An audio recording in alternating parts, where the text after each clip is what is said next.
السلام علیکم اسٹوڈنٹس، کیسے ہیں آپ سب؟ میں ہوں آپ کی اسلامیات کی ٹیچر۔ آج کا ہمارا ٹاپک ہے غزوہ بدر۔ پریویس لیکچر میں میں نے آپ کو سمجھایا تھا کہ غزوہ بدر کہتے کیسے ہیں، اس کے واقعات بتائے تھے، اس کے اسباب بتائے تھے آپ کو۔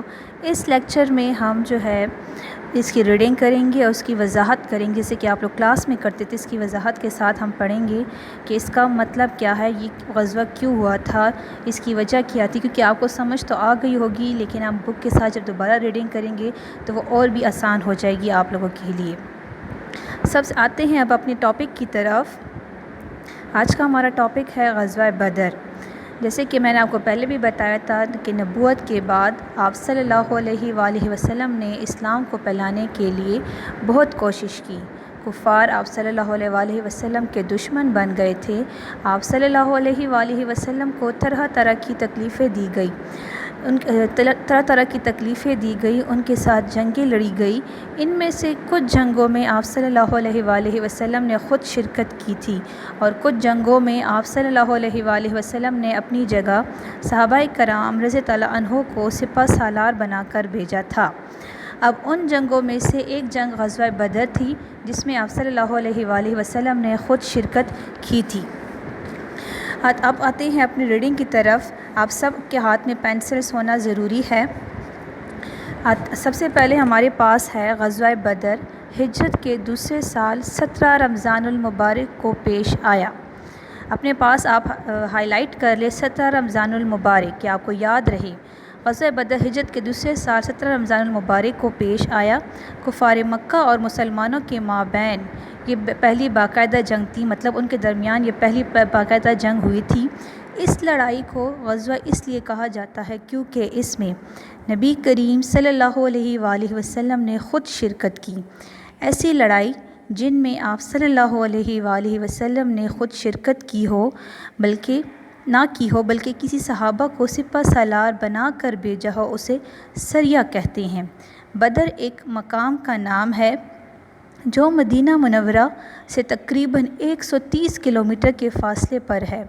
بدر کے مقام پر پانی کا ایک کنواں تھا جہاں تجارتی قافلے آتے جاتے رکتے اور پانی پیتے۔ یہ لڑائی اس مقام پر ہوئی تھی، اس لیے اسے غزوہ بدر کہتے ہیں، مطلب یہ بدر کے مقام پر ہوئی تھی، جس کا نام بھی غزوہ بدر پڑ گیا تھا۔ اب ہوا یوں تھا، غزوہ بدر کے اسباب کی طرف ہم لوگ آئیں گے۔ کفار مکہ کے ایک سردار تھا ابو سفیان، کی نگرانی میں ایک تجارتی قافلہ ملک شام سے واپس آ رہا تھا۔ اس تجارتی قافلے میں کفار مکہ کے ہر گھر کا سامان تھا۔ جب مسلمانوں کو اس قافلے کی اطلاع ملی تو قافلے کو مرعوب کرنے کے لیے مسلمان قافلے کی طرف چلنے لگے۔ جب ابو سفیان کو اطلاع ملی تو اس نے سمجھا کہ شاید مسلمان تجارتی قافلے کو لوٹنا چاہتے ہیں، تو ابو سفیان نے قریش مکہ کو مدد کے لیے پکارا۔ قریش مکہ نے فوراً 1000 جنگجوؤں کا لشکر تیار کیا اور ابو جہل کی قیادت میں بدر کی طرف روانہ ہوئے۔ مطلب ابو سفیان تو لشکر کے ساتھ گیا ہوا تھا، تو جب ابو جہل کو پتہ چلا تو وہ جو ہے مکہ سے روانہ ہوا 1000 جنگجوؤں کو لے کر، مطلب 1000 سپاہیوں کو لے کر وہ روانہ ہوا تھا۔ اب اس جنگ میں آتے ہیں۔ اس جنگ میں ان کے پاس جو سامان تھا، مسلمان تو صرف کفار کو مرعوب کرنے کے لیے مدینہ سے نکلے تھے، ان کا ارادہ جنگ کرنے کا نہ تھا، اس لیے ان کے پاس بہت کم جنگی سامان تھا۔ مسلمانوں کی تعداد 313 تھی، جن کے پاس 2 گھوڑے، 70 اونٹ، 8 تلواریں اور 6 زرہیں تھیں۔ اس کے برعکس کفار کے پاس 1000 جنگجو تھے جو اعلیٰ سواری اور جنگی سامان سے لیس تھے۔ اب آپ کو تو پتہ ہے، میں نے آپ کو پہلے بتایا ہے کہ مسلمان صرف کفار کو مرعوب کرنا چاہتے تھے، تو اس وجہ سے ان کے پاس تو کوئی سامان نہیں تھا، کوئی جنگ کرنے کا ان کا کوئی ارادہ نہیں تھا، لیکن کفار کے پاس تلواریں بھی تھیں، زرہیں بھی تھیں، اونٹ بھی تھے، اور ہر قسم کے جنگجو سوار بھی ان کے پاس موجود تھے۔ اب غزوہ بدر کے واقعات کی طرف ہم آئیں گے۔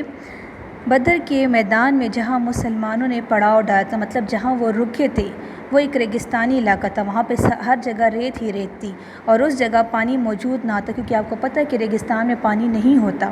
جس طرف مشرکین کا لشکر تھا، مطلب کافروں کا لشکر تھا، وہاں پانی بھی تھا، اور انہوں نے اپنی ضرورت کے لیے کنویں بھی کھود رکھے تھے، کیونکہ وہ جہاں پہ ان کا لشکر تھا، آمنے سامنے ہی لشکر ہوتے ہیں، جب جہاں پہ ان کا لشکر تھا وہاں پہ پانی بھی تھا اور وہ علاقہ ریگستانی نہیں تھا، تو ان لوگوں نے وہاں پہ اپنے لیے کنویں کھود لیے تھے۔ اللہ تعالیٰ نے اس وقت ایسی بارش برسائی کہ پوری وادی جل تل ہو گئی۔ جب بارش ہوئی تھی تو بارش سے پہلے آپ صلی اللہ علیہ وآلہ وسلم نے دعا فرمائی تھی کہ اے اللہ، یہ سارے مسلمان جو ہے تیرے لیے نکلے ہیں، تو ہی ہماری مدد فرما۔ تو اللہ تعالیٰ نے ان کی مدد کرنے کے لیے تیز بارش برسائی۔ جس ریت میں مسلمانوں کے پاؤں دنستے تھے وہ جم گئی، جب بارش ہوئی تو ریت جو ہے وہ جم گئی تھی، وہ سخت ہو گئی تھی، جبکہ کفار مکہ والی جگہ زیادہ پانی کی وجہ سے کیچڑ بن گئی تھی۔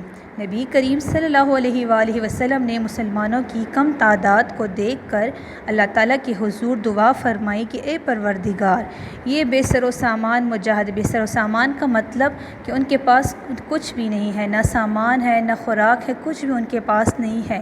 مجاہد کہتے ہیں اللہ کی راہ میں جنگ لڑنے والا، یہاں تیرا نام بلند کرنے آئے ہیں، اگر یہ مٹھی بھر مسلمان ختم ہو گئے تو پھر دنیا میں کوئی تیرا نام لیوا نہ ہوگا۔ اے اللہ، ہمیں ہمت دے اور فتح نصیب فرما اور ہماری مدد فرما، جس کا تو نے وعدہ فرمایا ہے۔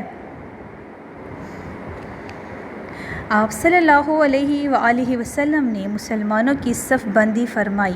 صف بندی کا مطلب ان کو ترتیب سے کر دیا کہ پہلے کون جائے گا، اس کے بعد کون جائے گا، پھر آخر میں کون جائے گا۔ سب سے پہلے کفار کی طرف سے عتبہ، شیبہ اور اس کا لڑکا ولید میدان میں آئے، کیونکہ پہلے زمانے میں یہ تھا کہ جب لڑائی ہوتی تھی تو اس سے پہلے جو ہے دونوں اطراف سے جو ہے ایک بندہ آتا تھا، وہ لڑائی کرتا تھا، اس کے بعد جو ہے عام لڑائی شروع ہوتی تھی۔ انہوں نے اب کفار کی طرف سے تو 3 بندے آئے تھے، عتبہ، شیبہ اور اس کا لڑکا مطلب اس کا بیٹا ولید، اور انہوں نے مسلمانوں کو مقابلے کے لیے للکارا کا مطلب کہ ان کو کہا کہ اب آپ لوگ بھی آئے، آپ کی طرف سے کون آتا ہے، ہم دیکھتے ہیں کہ کتنے بہادر ہے۔ مسلمانوں کی طرف سے حضرت علی رضی اللہ عنہ، حضرت حمزہ رضی اللہ عنہ اور حضرت عبیدہ رضی اللہ عنہ مقابلے کے لیے آئے، اور تینوں کافروں کو واصل جہنم کر دیا۔ واصل جہنم کا مطلب ان کو مار دیا، کہ وہ تو کافر تھے تو وہ تو جہنم میں جائیں گے، تو اس لیے ان کو کہتے ہیں کہ واصل جہنم، ان کو جہنم رسید کر دیا، ان کو مار دیا، قتل کر دیا۔ اس کے بعد عام لڑائی شروع ہو گئی۔ اللہ تعالیٰ نے مسلمانوں کی مدد کے لیے فرشتے بھیج دیے، کافروں کے بڑے بڑے سردار مارے گئے اور وہ میدان چھوڑ کر بھاگ نکلے۔ 70 کافر مارے گئے تھے۔ مسلمانوں کے جو ہے صرف 14 مسلمان جو ہے وہ جام شہادت انہوں نے نوش فرمائی تھی، مطلب وہ شہید ہوئے تھے، اور کافر کے 70 کافر جو ہے وہ مارے گئے تھے اور اتنے ہی قیدی بنا لیے گئے تھے۔ مسلمانوں کا بہت کم نقصان ہوا تھا، کیونکہ ان کے پاس آلریڈی سامان بھی نہیں تھا، اور اوپر سے وہ بہادر بھی تھے، اللہ تعالیٰ نے ان کی مدد بھی فرمائی تھی، جو کہ کافروں کے پاس وہ سامان بھی تھا اور وہ سامان چھوڑ کے بھاگ گئے تھے، تو وہ سارا سامان بھی مسلمانوں کے پاس آ گیا تھا۔ ننھے مجاہدوں کی جانثاری، اس جنگ میں بہت سے مسلمانوں نے شرکت کی، بہت سے جانثاروں نے شرکت کی تھی۔ اس غزوے میں 2 نوعمر مجاہد، مطلب نوعمر کا مطلب کہ بہت چھوٹے تھے، چھوٹی عمر میں جو مجاہد تھے، حضرت معاذ رضی اللہ عنہ اور حضرت معوذ رضی اللہ عنہ بھی شریک تھے۔ یہ دونوں بھائی تھے، انہوں نے سن رکھا تھا کہ ابو جہل نبی کریم صلی اللہ علیہ وآلہ وسلم کا سب سے بڑا دشمن ہے۔ ان دونوں ننھے مجاہدوں نے ابو جہل کے بارے میں پوچھا اور اس کو قتل کرنے کے لیے دوڑے۔ حضرت معاذ رضی اللہ عنہ نے ابو جہل پر وار کیا تو ابو جہل کے بیٹے اکرمہ نے حضرت معاذ رضی اللہ عنہ کے کندھے پر تلوار مار کر ان کا بازو کاٹ دیا۔ بازو چمڑے سے لٹکا ہوا تھا تو معاذ رضی اللہ عنہ نے اپنے پاؤں کی مدد سے لٹکا ہوا بازو الگ کر کے ابو جہل کا مقابلہ کیا اور اسے ہلاک کر دیا۔ غزوہ بدر کے نتائج مسلمانوں کے حق میں بہت اچھے نکلے۔ چند ایک نتائج درج ذیل ہے۔ مسلمان اگرچہ تعداد میں کم تھے لیکن ان کا خوف کفار کے دلوں میں بیٹھ گیا۔ غزوہ بدر کے بعد لوگ جوک در جوک اسلام قبول کرنے لگے تھے، مطلب ان کے بعد مسلمانوں کو یہ پتہ چل گیا تھا کہ لوگوں کو پتہ چل گیا تھا کہ مسلمان بہت بہادر ہے، اللہ تعالیٰ ان کو انہوں نے بہت سارے لوگوں نے اسلام قبول کر لیا، تو ان کو یہ پتہ چل گیا کہ اللہ تعالیٰ ان کی مدد فرمانے والا ہے۔ مسلمانوں کو اللہ تعالیٰ کی غیبی مدد کا بھرپور یقین ہو گیا تھا۔ نمبر 4، مسلمانوں نے جنگی قیدیوں سے اچھا سلوک کیا، جس سے لوگ اسلام کی طرف مائل ہونے لگے۔ لوگوں کو پتہ چل گیا تھا کہ جو غزوہ بدر میں جتنے قیدی بنے ہوئے تھے ان کے ساتھ مسلمانوں نے بہت اچھا سلوک کیا، مطلب ان کو تنگ نہیں کیا، باقی کافروں کی طرح ان پہ ظلم نہیں کیا۔ تو اس وجہ سے لوگ مسلمانوں سے بہت زیادہ متاثر ہوئے کہ مسلمان تو بہت اچھے ہیں، ان کے اسلام میں تو یہ چیزیں نہیں ہے، تو انہوں نے جو ہے اسلام قبول کر لیا تھا۔ بہت سے لوگ ان سے متاثر ہوئے تھے۔ کفار میدان جنگ میں بہت سا سامان چھوڑ کر بھاگے تھے، اور وہ سامان مسلمانوں کے پاس مال غنیمت کے طور پر جمع ہو گیا، جس سے مسلمانوں کی طاقت میں اضافہ ہو گیا تھا۔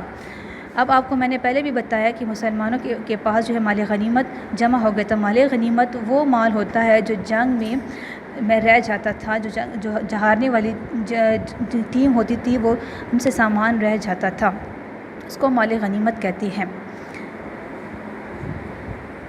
اب اس میں ہمارے پاس ایک شعر بھی ہے، جب ہم اللہ تعالیٰ پر بھروسہ کرتے ہیں تو اللہ تعالیٰ ضرور ہماری مدد کرتا ہے اور ہمیں کامیابی حاصل ہوتی ہے۔ فضائے بدر پیدا کر فرشتے تیری نصرت کو اتر سکتے ہیں گردوں سے قطار اندر قطار اب بھی۔ مطلب اس میں یہ کہہ رہے ہیں کہ ہمیں اللہ پہ بھروسہ ہونا چاہیے، اللہ پہ یقین ہونا چاہیے، ہماری مدد کے لیے ہر حال میں اللہ جو ہے فرشتوں کو بھیجے گا، ہر حال میں ہماری مدد فرمائے گا۔ آج کا ہمارا ٹاپک اتنا ہی تھا، انشاءاللہ اگلے ٹاپک میں ہم اور اس کے آگے ڈسکس کریں گے۔ شکریہ۔